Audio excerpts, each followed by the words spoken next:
Welcome to another captivating journey through time.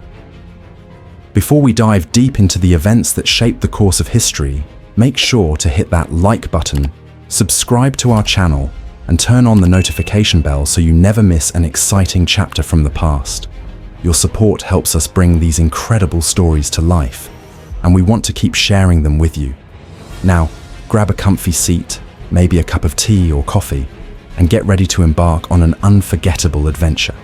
We're about to uncover one of the most defining and turbulent conflicts in European history, the 30 Years' War.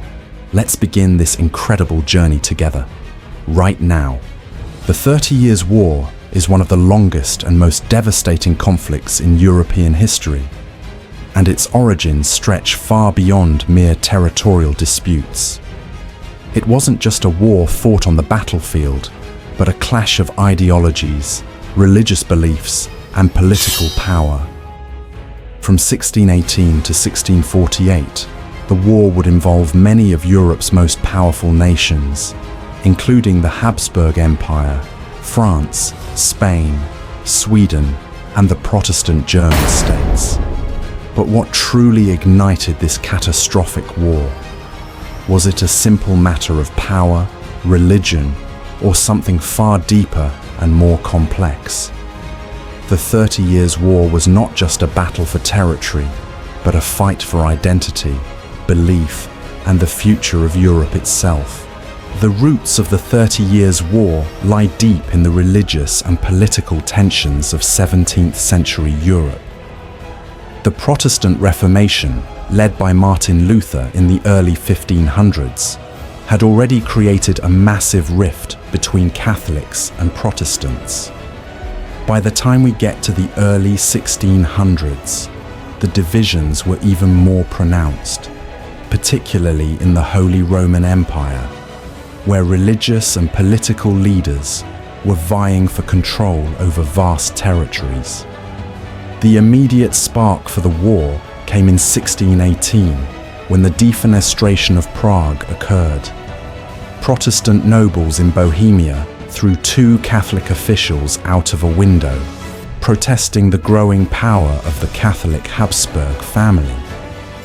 This act of defiance ignited a chain reaction, plunging the Holy Roman Empire into war. The conflict wasn't just a battle over religion, it was a power struggle between the Catholic Habsburg dynasty and the Protestant states of the empire, as well as France, which feared the growing power of the Habsburgs. From the outset, the 30 Years' War was as much about religion as it was about politics, and the lines between the two would blur even further as the conflict raged on. The first phase of the 30 Years' War is often referred to as the Bohemian phase, and it was here that the Protestants and Catholics first clashed on the battlefield. The Battle of White Mountain in 1620 was a major early victory for the Catholic Habsburgs, leading to the reassertion of Catholic control over Bohemia. But the war was far from over. By 1630, the Kingdom of Sweden, led by the brilliant military strategist Gustavus Adolphus, entered the war on the Protestant side. Gustavus Adolphus was a military genius who revolutionized warfare with innovative tactics, such as the use of mobile artillery and flexible formations. His leadership turned the tide in favor of the Protestants, and his victories, including the Battle of Breitenfeld in 1631, became a turning point in the war. Despite being vastly outnumbered, Gustavus Adolphus and his forces secured a decisive victory at Breitenfeld, which gave the Protestant cause a massive boost. Gustavus Adolphus was hailed as a hero by the Protestant states of Europe, and Sweden began to rise as a great power. But as the war progressed, the involvement of Sweden also led to greater international complexity, with France quietly backing Sweden in order to counter the growing influence of the Habsburgs, despite being a Catholic nation. This web of alliances, counter-alliances, and hidden motivations was what made the war so complicated. France's involvement in the 30 Years' War was one of the most unexpected twists in the conflict. While France was a Catholic nation, they found themselves in a struggle with the Habsburgs, the most powerful Catholic dynasty in Europe. To weaken the Habsburgs and protect French interests, France decided to enter the war on the side of the Protestants, making the war even more complex. By 1635, France had officially entered the war, with King Louis XIII and his chief minister, Cardinal Richelieu, leading the charge. France's participation, particularly in battles like the Battle of Rocroi in 1643, which saw the French defeat the Spanish army, marked a shift in the balance of power in Europe. The defeat of Spain, which was one of the most powerful Catholic nations at the time, helped end the Habsburgs' control over much of Europe. While France's participation in the war ensured the weakening of Spain and the Habsburgs, it also cemented the idea that the 30 Years' War was no longer about religious conflict alone. It had evolved into a broader struggle for European dominance. The death of Gustavus Adolphus in 1632 at the Battle of Lutzen was a devastating blow to the Protestant cause. But his legacy lived on through the leadership of Albrecht von Wallenstein, a brilliant but controversial general for the Habsburgs. Wallenstein's forces were able to score several victories against the Protestants, pushing them back and reclaiming key territories.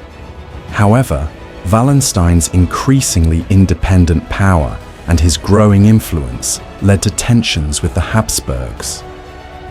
The Emperor, Ferdinand II, saw Wallenstein as a potential threat to his own power and had him dismissed. But Wallenstein was not easily silenced. His death in 1634, under mysterious circumstances, added to the complexity of the war and set the stage for the final phases of the conflict. The death of Gustavus Adolphus and Wallenstein signaled a shift in the war, with new players and changing dynamics shaping the final outcomes. After nearly 3 decades of brutal conflict, the war finally began to wind down with the signing of the Treaty of Westphalia in 1648. The treaty effectively ended the 30 Years' War, but it also laid the groundwork for a new European order.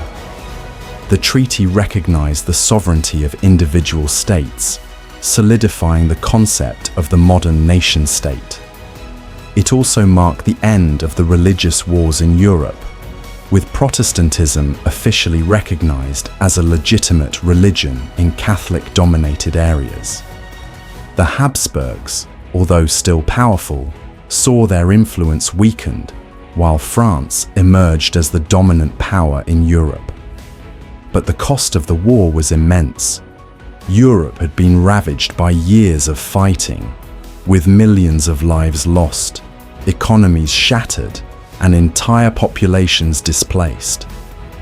The war had created lasting scars that would affect the continent for centuries to come.